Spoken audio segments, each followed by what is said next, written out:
Yet, since God is love, and since he does, if I understood other portions of your presentation correctly, he does love even sinners, why would we not? And why would one have to be a fool to desire that, even if one were not a great saint?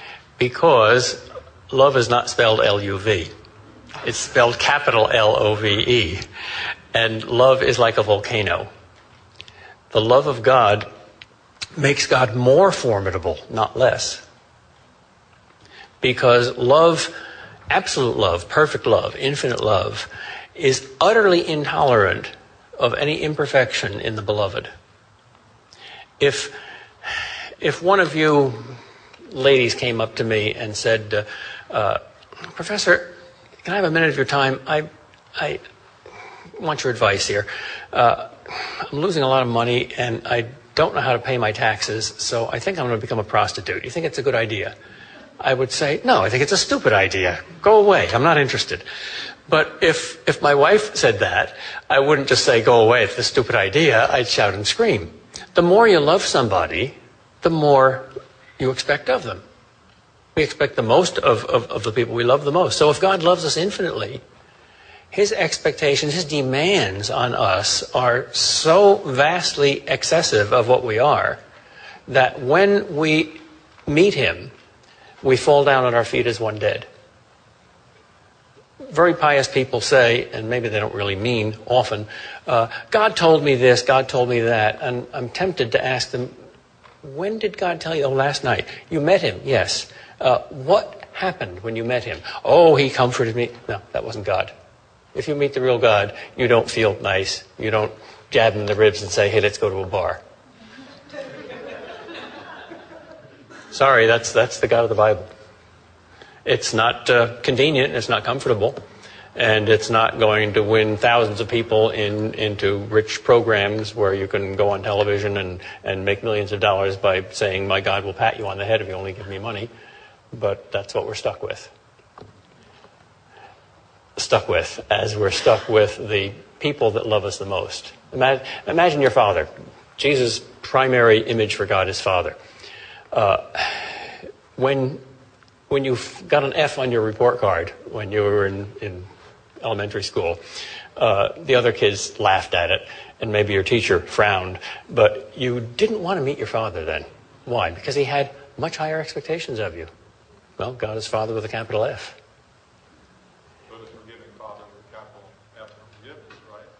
Yes, absolute love and absolute forgiveness. And the worst thing about us is the pride with which we don't accept that forgiveness. Because in order to accept forgiveness, you have to admit that you're a sinner. Got time for 2 more questions? I love your book, Making Sense Out of Suffering. It probably is the most helpful thing I ever read on that subject. But it's always seemed to me that there are 2 different kinds of suffering. I'm tempted to say that the only really compelling argument against the existence of God was formulated by a much deeper mind than mine. I think it was Dostoevsky who said the only compelling argument against the existence of God is the suffering of children.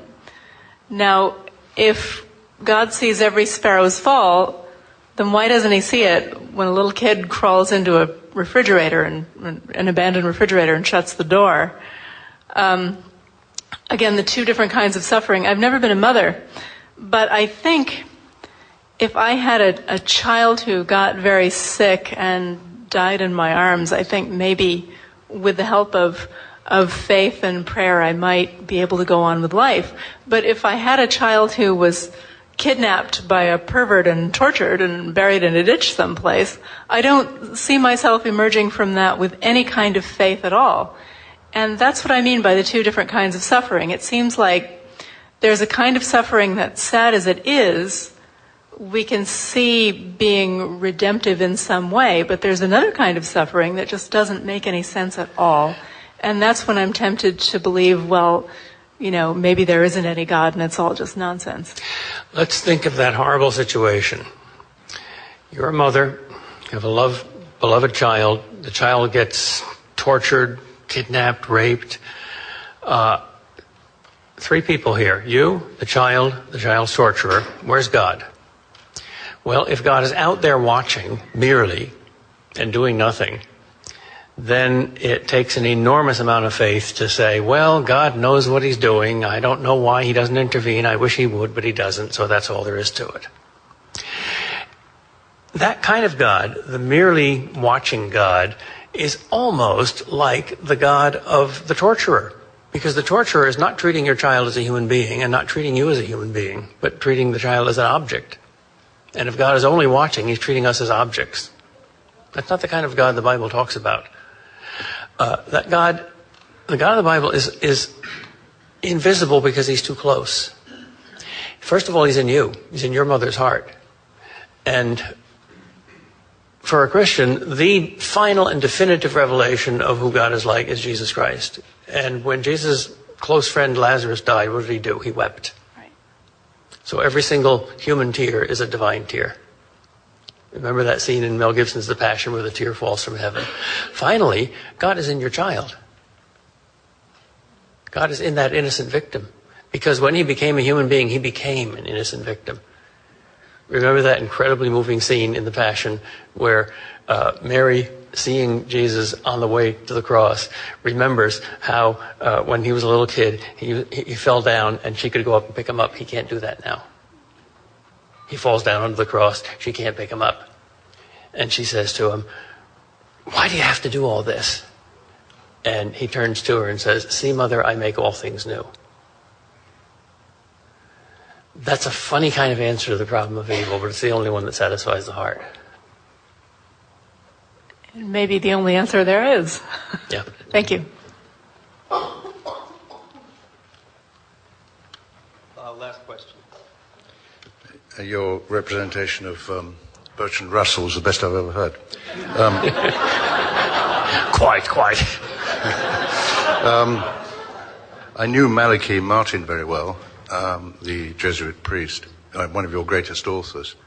And it was he who taught me, and I've since discovered that this is corroborated abundantly, that the only name to which evil spirit responds in exorcism is that of Jesus Christ. Mm-hmm.